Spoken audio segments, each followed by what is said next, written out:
Hi folks, it's Switchback. I get asked a lot about budget gear, especially because a lot of people who are watching this are new to hiking, backpacking, or camping. Over the years, I have used a lot of budget gear, and some of it I still use. A lot of what I have are older models of things at this point, and some of them I bought because they were the older models and that made it cheaper. I love to buy things on the cheap, and if I see something is getting upgraded, then I will buy a lot of the older model, like, for example, my favorite shoes, Topo Ultra Ventures. When these got upgraded, I think this is the 2, when they went to the 3, yeah, this is the 2. When they went to the 3, I bought like 5 pairs of these, and I'm now on my last pair. But it's a great way to save some money if you can afford to front it and do that. But even if you only buy 1 pair, I saved like, I don't know, $100 on a pair of them. I've also watched for sales and done price adjustments when something I bought has gone down cheaper. For example, I happened to buy a Nemo Tensor right before they decided to mark down all the ones that were from the prior model and before they launched the current models. So I was able to get like $100 back on that. So let's go over some of the merits of using budget gear. Straight up, most people don't have thousands of dollars laying around to invest in all the gear necessary for a brand new hobby. Budget gear can do the trick to just get you out on the trail, and getting out there is what matters, not necessarily having the latest and greatest whatever it is. This can be an expensive sport, let's be real. And the financial aspect of it is just one of many barriers. And so budget gear can help break through that particular barrier, which then means that more people have access to the outdoors.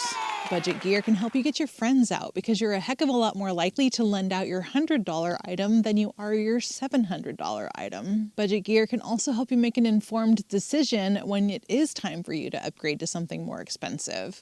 The more you use your gear, the more you're going to wish it had this feature, or that it didn't have this hiccup with it, or that it was better at whatever it is. And so, when you're brand new to it, you don't know what you want in a backpack or a quilt or a tent or any of those kinds of things until you've really done the sport and you're like, oh, I thought I was going to like, a roll top pack, but I really wish I had a drawstring instead, or whatever your particular preferences are. Now, if you are going into some budget gear, there are a few considerations. In general, budget gear is just going to be heavier and bulkier. As an example, I have my River Country Trekker 2 tent right here and my Durston X-Mid 2 tent. And you can see the size difference here and how much space they take up. That said, there is some peace of mind in knowing that if you damage your item, and if you're new to this, you may not know how to take great care of everything yet.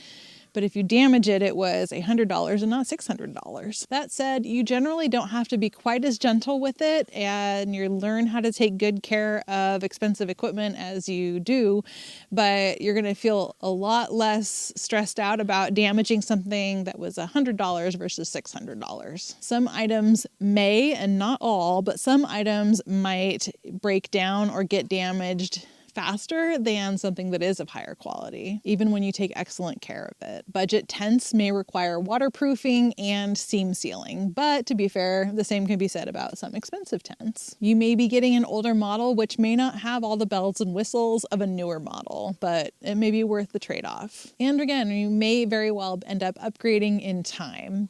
I rarely recommend to anyone that's just starting out, frankly, at any kind of new sport, that they go out and buy the most expensive whatever. So let's dive into the actual gear pieces. And I'm going to put links to all of these down in the description. Some of those are affiliate links, which do financially benefit the channel without costing you anything extra.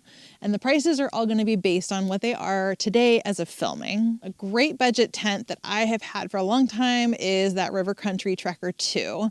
And River Country tents tend to be pretty good, especially for the budget. That was a $60 tent. And when I was looking on their website, just out of curiosity to see what they're currently offering, because I wasn't even sure if this one was still offered or not, but it looks like they have a new double-walled tent that's called the Palace, and that runs $135. One of the things I really like with the River Country tents is that they come with these awesome stakes, and a lot of tents, even more expensive tents, will come with, frankly, piece of crap stakes. So they give you enough to do the trick for these tents.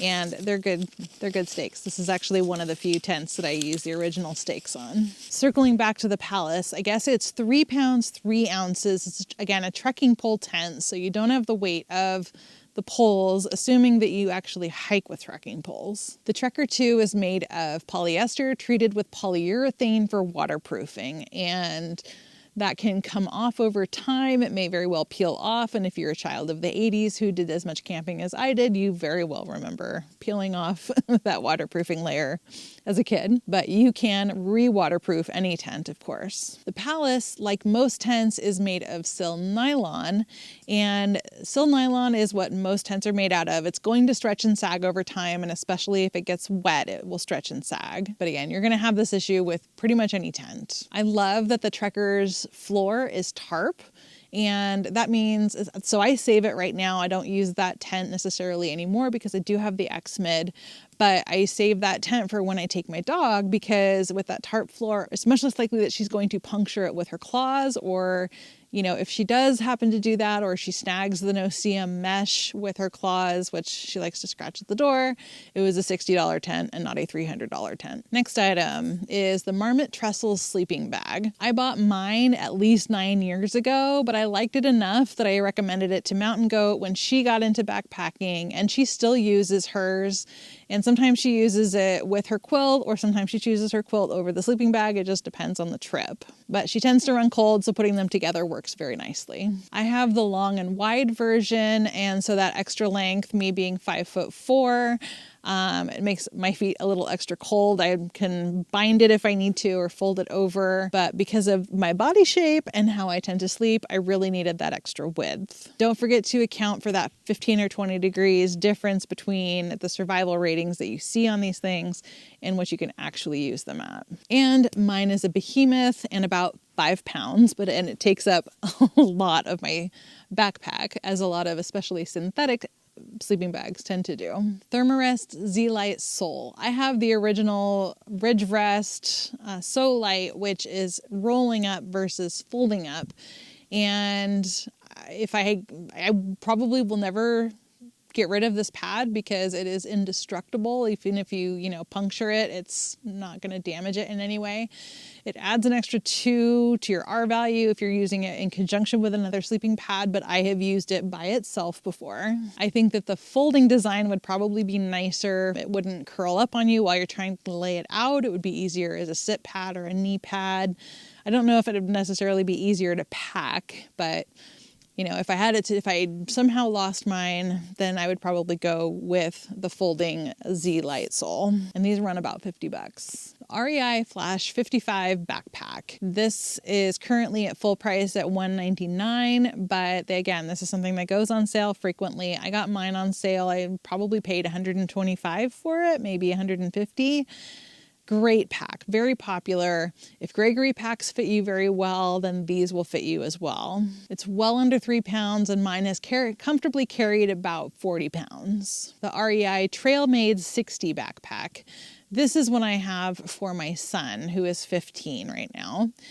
This one runs about $179, but one of the things I really like about this, even though it's over 3 pounds, it's a bit heavier than the Flash, but it's adjustable. And having a teenager who is still growing, it's nice that I don't have to keep buying different backpacks every year, and he can use this one until he goes and buys his own one day. So if you have a growing teenager, or you tend to lend out your gear, or you are taking a friend hiking, then something like this is a really good way to go. Amazon pouches, they're free except for what you buy that comes inside of them. But I have a whole video about what I do with my Amazon pouches right up here. A backcountry foodie subscription. This is something I've been paying for a few years now. I make my own meals based on her recipes, but doing something like this is going to be lighter, smaller, and less expensive than doing, say, Mountain House or Backpacker's Pantry or Peak Refuel meals, which I do those on occasion too, but this is a heck of a lot less expensive to do. over time. The subscriptions start at $36 a year, but I genuinely do love a lot of her recipes. She does a great job at what she does. She's a nutritionist and she's an ultralight backpacker. And so a lot of her recipes are very, very lightweight. And all of them have vegetarian options because she is a vegetarian. So you can add protein, add meats or whatever you want to a lot of those recipes, which I have done. But she does, dairy, gluten, different kinds of exchanges that you can make to make it even like higher in calories or lower or whatever you want to do to adapt to your dietary needs. Apple earbuds that are wired, $20 a pair. I've had to replace them a couple of times over the years, but I beat the crap out of them. So of course I have, but I don't lose them. I don't have to keep them charged. I do have to keep them connected to my phone. That's a downside. And sometimes the wires do get caught and snagged like on a trekking pole or a branch or something like that. It might get yanked out of my ear. Belief pants on Amazon. They're right now $36.99 for the specific model that I'm talking about, but I also have some of their base layers. Overall, it's a pretty good brand for the price, but these pants are comfortable, they're flattering, they're functional, and they don't get as hot as a lot of other pants tend to do. For reference, I wear a 3X in them. I'm like, yeah. You don't need to know how much I weigh. The Light Outdoors Stake and Guy Line Kit. Now, for $26, you get 8 stakes, 60 feet of guy line, and then 8 tensioners, which I've used all of those up on one of my tents. There's also a kit that comes with 12. I believe it's like $33. These are awesome stakes. I've been using these for a long time. And I have changed all of the guy lines on all of my tents, and I still have a bunch of this left. I'll probably have it forever. Probably get another set of the tensioners because they are really handy to use. And not all of my tents come with them on the corners. Another thing I really like on these is that they do have the 3 different heights for the stakes here. So let's say that you can't drive this super far into the ground. You can still use it on the lowest one of these and still keep your tent lower. The Get Out Gear Goat Sticks trekking poles, currently running about $90. And there are cheaper, especially aluminum poles out there. But if you're looking at carbon poles, like good solid carbon poles, most of them run about $200. And I really like that these ones are a little bit thicker than most of them out there, which, especially being a plus size hiker and somebody with a 30 or 40 pound backpack on sometimes, I really like knowing that they're sturdy and they're not going to break on me. They also have cork handles, they have flip locks. I really like them. Another model that a lot of people like, but I cannot speak to personally, are the Cascade Mountain Tech trekking poles. A lot of them you find at Costco, but you can also find them on Amazon. They'll also be carbon. Again, people have had really good reviews of them, but I cannot speak to them personally. And I'll include those in the links down below. Next is the Get Out Gear down blanket. This runs about $65. This is something that they sent to me. I love my Get Out Gear blanket. It snaps up like a poncho, so if you're sitting around by the fire, you can keep warm that way. I've used it to change under, so I have some privacy. And I've even used it as a summer quilt before. If you're looking for some inexpensive camp shoes, a very obvious option is Crocs. And I have my share of Crocs. I use them if it's not going to be crazy dusty or crazy cold. And you can use them as water shoes. You can use them as shower shoes. You can use them as camp shoes. I even use them for work.